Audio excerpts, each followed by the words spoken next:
niyong pakiusapan!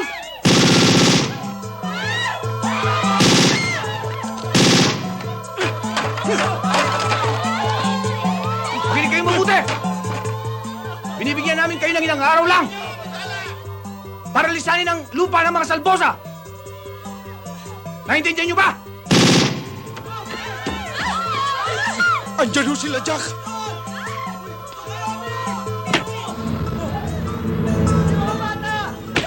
Hoy! Ikaw ang takapagsalita ng mga tao rito, ha? Sabihin mo sa mga... na lumaya sila sa lupang hindi kanila. Iutos mo sa kanila, ha? Kanila yung lupang tinitirikan nila. Dugo at pawis ang pinuhunan nila. Hindi ko magagawa yung iutos mo. Kung gusto mo, ikaw magsabi. Matigas ka, ha? Palalambutin ko ngayon ang tuhod mo. Diyos na bawain! Diyos ko patawarin, Jess! Kamuntik na ako maging kriminal. Kamuntik ko nang ilagay sa aking mga palad ang batas. Kamuntik nang mabahiran ng dugo ang aking mga kamay. Chong, yung totoo. Totoo! Kung hindi ako nagpagpigil, nasunto ko yun! Sipa! Natadyakan! Kiko, yung totoo. Kaya hindi ko nga ginawa eh. Dahil marami sila. Kaya nagpasensya ako.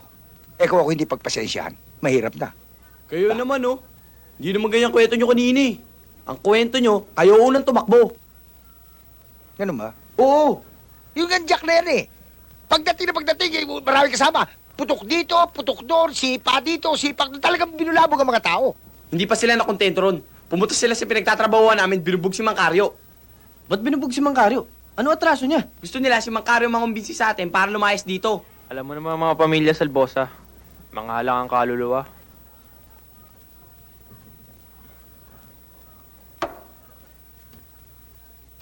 Palagay ko dumating na ang panahon na kinatatakutan ko. Dahil ayoko makabangga ang mga kapatid at ama ni Lisa. Sabi ni Chucky ko, nasa inyo daw titulo ng lupa. O kaya na kay Daddy. Sinabi ko naman sa'yo, Jess, wala sa akin ang titulo ng lupa. Baka naman nandun sa daddy mo. Kaya lang, hindi natin alam kung nasa ng daddy mo. Baka nandun sa Canada, nasa Amerika, o nasa Saudi Arabia. O baka naman hindi natin nalalaman, nandyan lang siya sa tabi-tabi. Yan ang akin naaasar ko eh. Kung hindi sana kayo naghiwalay, Daddy, di sana wala tayong problema ngayon. Eh, ikaw naman anak ko, para namang hindi mo kilala ang daddy mo eh. Yun nga lang poste ng Meralco, lagyan mo ng bestida. Oh, alam mo nang ibig ko sabihin? At saka, mabuti na rin yung nagkahiwalay kami ng daddy mo. Dahil kung hindi kami nagkahiwalay, siguradong nagkabuhol-buhol ng problema natin. Ma, buhol-buhol na ang problema ko sa junk shop. Kahit anong oras pwede i-demolish yung bahay doon, kaya kailangan ko yung titulo ng lupa. Malay natin kung magkaroon ng patayan, magkagulo. Isa ako sa mapatay. Kaya sabihin nyo sa akin, bukod sa inyo, sino pa makakatulong sa akin? Yung lalaki pinalit nyo kay Daddy? Anak. Anak. Huwag ka naman maging maramot sa akin. Mabuti nga yun, nakatagpo ako ng isang lalaking nagbigay ng bagong direksyon sa buhay ko.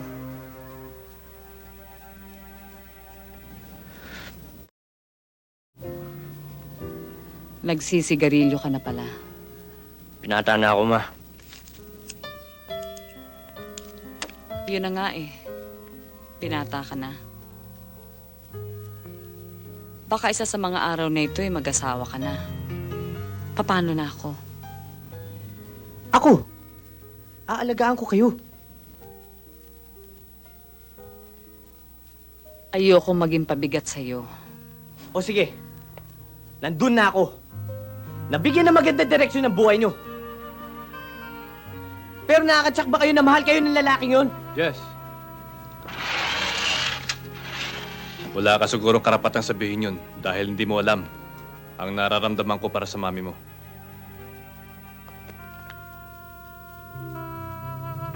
Mahal ko mami mo. At tinitiyak ko sa'yo, maligaya siya sa akin. Wala akong pakialam kung mahal mo o hindi, mami ko. Basta ang alam ko, buhay pa ang daddy, nandiyan ka na! Pero nasaan ang daddy mo? Mahal pa ba niya mami mo? Imbes na magalit ka sa akin, dapat pa nga matuwa ka. Dahil ang responsibilidad niyo ng daddy mo ay pinupunan ko. Tama siya, anak. Hindi ka na mag-aalala kung kasama mo ang barkada mo at ginagabi ka. Hindi ka na rin magtatanong kung malungkot ako kapag wala ka. Andito naman siya eh. Ipanatag mo na ang kalooban mo. Gibayin na nila yung bahay ko, gigibayin nila. Mamatay na ako kung mamamatay. Total, masaya ka naman eh. Masaya kayo pareho. Kaya bahala na lang magsa sa buhay ko. Wala na akong pakialam. Anak, Kaya mo siya. Tinitiyak ko sa'yo na paglabas na sa pintuan na yan, ay makakatayo na siya sa sarili niya pa. Lahat yung mga sinasabi ko sa inyo eh. Lolo naman, wala na kaming ginawa na hindi nyo kami pinagbawalan. Eh lahat ng ginagawa namin, kinokorek nyo eh. Uy, talaga naman kayong magpisa, wala na kayong nagawang tama. Puro palpak. Gaya na lang niya suot mo. Kailangan siguro magpagawa pa ako ng araw. Bakit naman po? Uy, nakakakita ka pa ba dyan? Oo, adjustable luto. Ba? Iba nga yan ah. Uy, mabalik tayo rin sa pinag-uusapan natin kanina. Alam nyo kayong magpinsan, nang maghulog yata ng bisyo ang demonyo dito sa lupa, sinagap ninyong dalawa. Tingnan mo, pag-inom ng alak, paninigaryong walang tigil, pambababae, pagnanakaw. Aba, sa ginagawa ninyo, maswerte nang umabot kayo ng 30 anyos. Hindi kayo kumain sa lolo nyo. Oh, 65 anyos. Maganda pa ang katawan, ha? Lo, mas gugustuhin ko pang mabuhan ng 30 anyos lang, eh lahat ng gusto ko nagawa ko. Ayokong umabot na katulad ninyo, eh lahat ng bawal, hindi nyo nagawa. Di ba, Tisoy? Okay, tol. Saka lo, hindi nyo ba alam? Lahat ng masama, yun ang masarap. Uy, sa kapatisoy. Ay, Oh, ano yung tsura mo? Ano yung nasa buhok mo? ilo, style ng mga kabataan tulad ko ngayon yan. Pasosyal. Kaya ang baho ng itsura nyo. Alam mo ba, Tisoy, ang inaasahan kong tumubo sa'yo, sungay, hindi yan. Kaya ikaw, buhat ngayon, tigilan mo na yung pagkain ng nakaw ng manok. Tinutubuan ka na ng pakpak eh. Oh. Oy, teka. Baka pag uwi ninyong magpinsan eh, gulo na naman ang uwi ninyo rito, ha? Lolo, hindi pa nangyayari. Pinangungunahan nyo na naman kami. Kaya tuloy, yung hindi dapat mangyari, eh nangyayari. Kaya Lolo, ikaw ang dapat nasisihin. Ika na. Ba, mga damuhong ito, ha? Tara, Tisoy.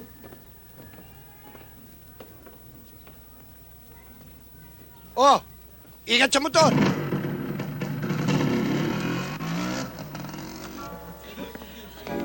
Wara! Anong ginagawa mo rito? Ikaw ang anong ginagawa mo dito? Ako, alam ko kung ba't ako nandito. Alam mo naman ito ang gusto ko eh. In-invite ako na may party. At alam mo, ang bait-bait pa nga ng kapatid na si Jojo eh. Mag-ingat ka kay Jojo, ah. Make a wish.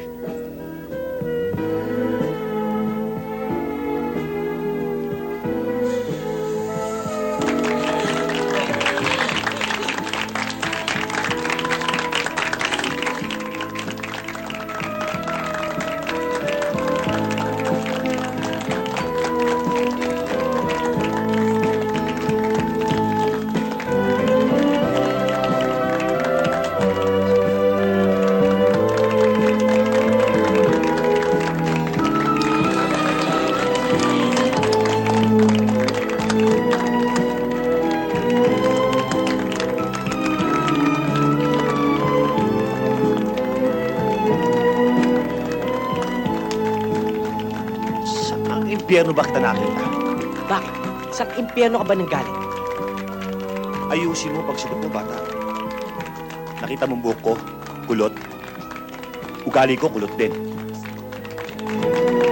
Ang buhok, unat. Pero ang utak kong kulot. Kaya yung buhok mong kulot, gusto mong unatin ko? Patigas ka.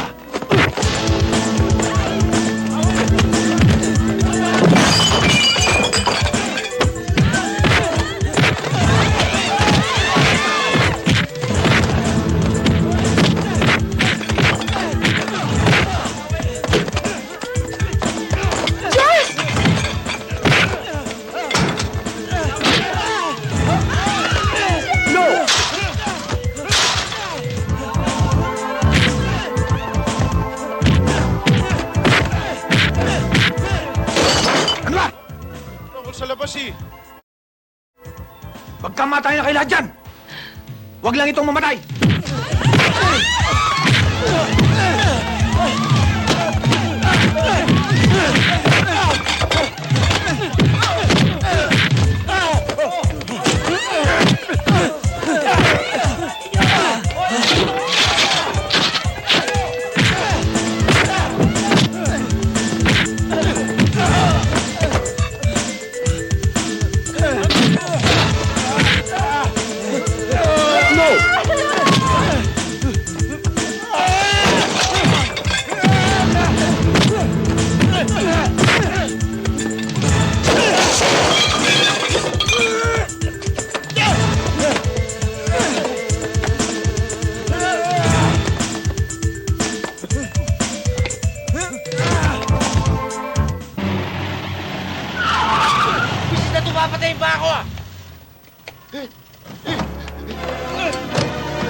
Saan ang bahay, Jess? Doon na, sa junk shop po. Kuya! Huwag kang ganam! Alin! Kundi lang ako napilay. Yung mga salbosa niyan. Ako ang harap sa kanila. Ganun, ha? Idinulog na natin kay Mayor, tayo pang sinisi. Kailangan magplano tayo at pag-isip ng ibang paraan. Magplano at mag-isip. May panalo ba tayo sa mga demonyong yun? Macario, magkiko! Boyito, bakit? Ano? Nandiyan na naman ho yung mga salbosa. Nagugulo na naman ho.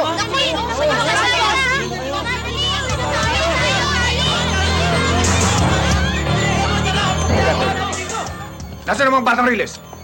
Ha? Labas nyo na! Bago ko ilabas ang utak at bitukan nyo! Jack, mag-unis dili ka. Yung mga bata yun, lese. Hindi namin alam kung saan naroon. Kayo ang pinagmamalaki ng mga taga-squatter? Huwag naman! Kuya, tama na. Papatay mo ba yung mga yan? Wala naman yata talaga rito yung mga hinahanap natin eh. Huwag mong bigyan ng simpatya ang mga yan. Pag binigay mo dyan ang kamay mo, kakainin ang braso mo. Pag pinakain mo ang braso mo, kakainin kang buong buo. Sige! Wasakin lang dyan! Hoy! Hindi pa tayo tapos. Hindi ako titigil hanggat hindi ko nakikita ang mga laga mo.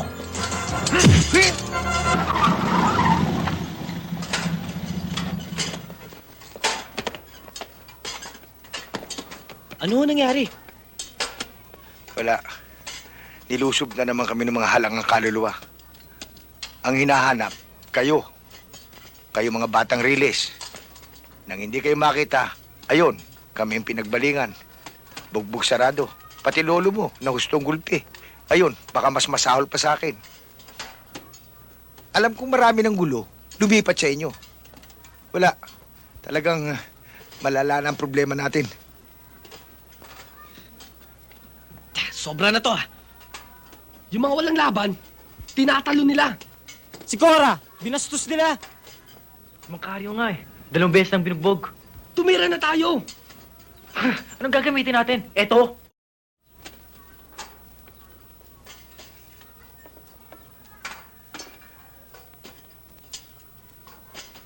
May kilala akong mapagkukunan ng armas. Gunrunner yun. Kasing edad lang natin. Kung tawagin siya, batang kriminal. Pumunta kayo sa tamang tao at sa tamang lugar. Sige, mamili na kayo.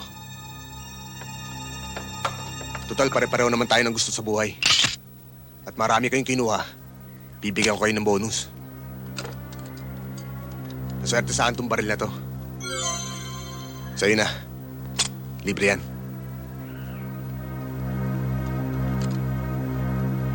Salamat, Tol. Sana manalo kayo sa lahat ng laban nyo. Dahil ako wala akong inaatrasan.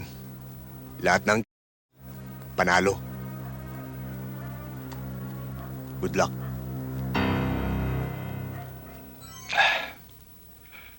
Yung bang mga tropa mo, Tiny?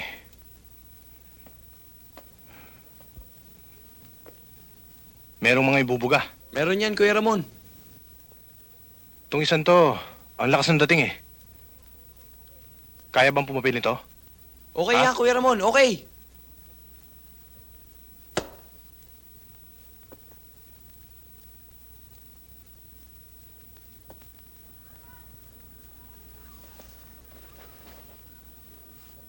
Mga bata pa kayo. Maiinit pa mga dugo nyo.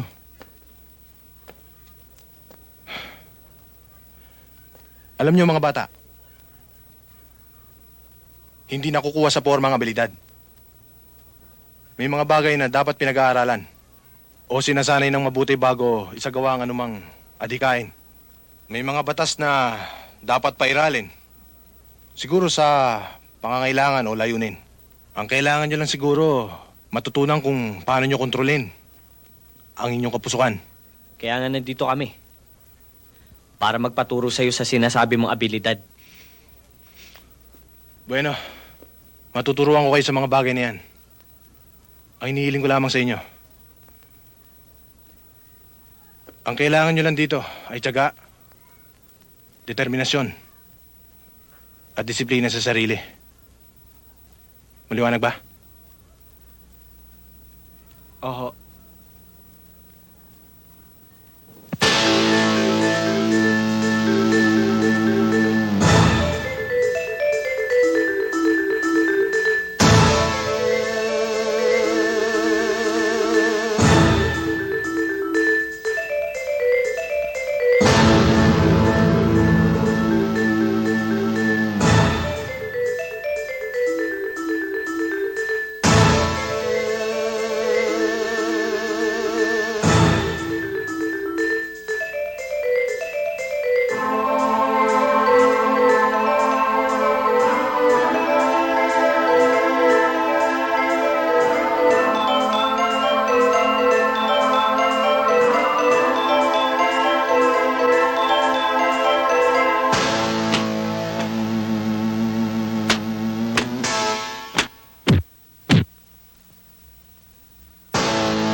Uulitin ko.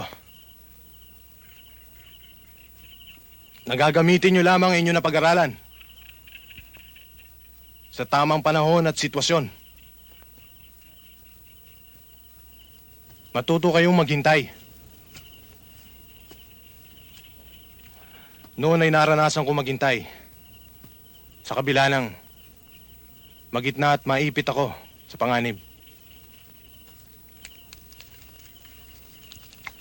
Simple lang ang pangarap ko noon eh. Mamuhay ng tahimik. Pero ewan ko ba, kung ba't may mga taong walang hinangad kundi ang mambulabog at mga pinangkapa. Tabi! At isa na rito si Bertong Guapo. Halika nga! Ilang ulit ko na sinabi sa'yo. Ako ninong dito! Inaanak ka lang! Kung ninong ang tingin mo sa sarili mo, at inaanak lang ang turing mo sa akin, hindi na tayo magkakasundo. Ah, ganun! Hindi ko nga alam kung anong atraso ko sa kanya eh. Nagkaiwalay na lang kami ng langdas nung makulong ako. Sa isang pagkakamaling hindi ko pinag-isipan.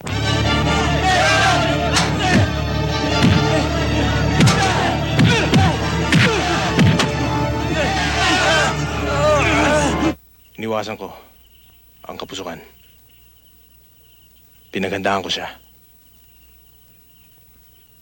Hanggang dumating ang tamang panahon.